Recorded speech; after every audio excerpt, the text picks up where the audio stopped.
রংপুরে ভিসি দোতলায় মিটিং করছে, সেখানে প্রক্টর এবং বিশ্ববিদ্যালয়ের সবাইকে নিয়ে, সেখানে আগুন দিয়েছে। গাড়িটাই তো পুড়িয়েছে, বাড়ির ভিতরে আগুন দিয়েছে। পুলিশ যখন উদ্ধার করতে গেছে পুলিশের উপরে হামলা করেছে। হ্যাঁ, পুলিশের গুলিতে একজন মারা গেছে। যেই মারা যাক, সে তো বাবা মার সন্তান। আমরা সেজন্য সত্যি দুঃখ প্রকাশ করি। এবং তার বাড়ি রংপুর পীরগঞ্জ, ওখানে আমরা যাতে তার কাফন দাফন সব কিছু ব্যবস্থা করে দিয়েছিলাম। ছাত্রলীগের কয়েকজন নেতাকর্মীকে কিভাবে হত্যা করেছে। চট্টগ্রামে 6 তলার উপর থেকে ছুঁড়ে ছুঁড়ে নিচে ফেলেছে। যারা জীবন বাঁচাতে ঝুলে আছে জানলা শিক ধরে, তাদের উপরে পাথর মেরেছে, হাত পায়ের রগ কেটেছে। 7 জন ছাত্রকে হত্যা করেছে। এবং এইরকম হত্যাযোগ্য আরও অনেক জায়গায়, সব বিস্তারিত বলে বোধহয় শেষ করা যাবে না। পুলিশের গাড়ি, র্যাবের গাড়ির ভিতরে র্যাবকে যেভাবে হত্যা করা। গাজীপুরে আমাদের এক কর্মীকে শুধু মারেই নাই, হাসপাতালে চিকিৎসা করতে গেছে, সেখান থেকে বের করে নিয়ে এসে তাকে মেরে ঝুলিয়ে রেখে দিয়েছে পুলিশ।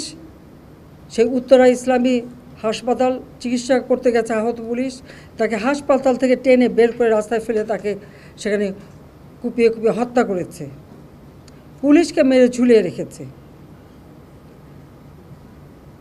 আমার মোটর কেডের যে পাইলট, মোটর সাইকেল দিয়ে সব আসতো, সে ওই যাত্রাবাড়ির ওদিকেই থাকতো।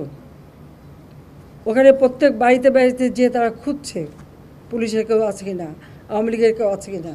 ও যখন ওখান থেকে বের হয়ে আসছিল কাজে যাবে, তাকে সেখানে মেরে ফেলে রেখে দিয়েছিল। যখন এখানে আসে না, খোঁজ করে দেখে তার লাশ পড়ে আছে।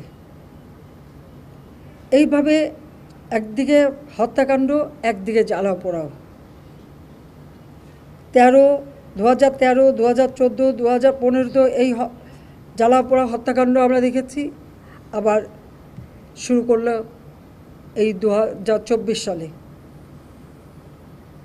যখন দেশটা এই দীর্ঘ 15টা বছর রাত দিন পরিশ্রম করে প্রতিটি প্রতিষ্ঠান তৈরি করেছি। এই প্রতিষ্ঠানগুলি কাদের জন্য?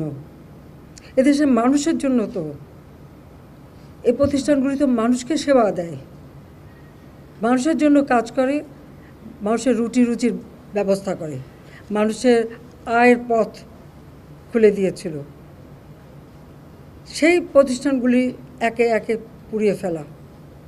এবং শুধু ঢাকা বলে না, রাজশাহীতে বিশ্ববিদ্যালয়ে সে ভিসি কাটো, ময়মনসিংহ কৃষি বিশ্ববিদ্যালয়ের সেখানে হামলা, বিভিন্ন জায়গায় এই হামলা করা এবং আগুন লাগানো অথবা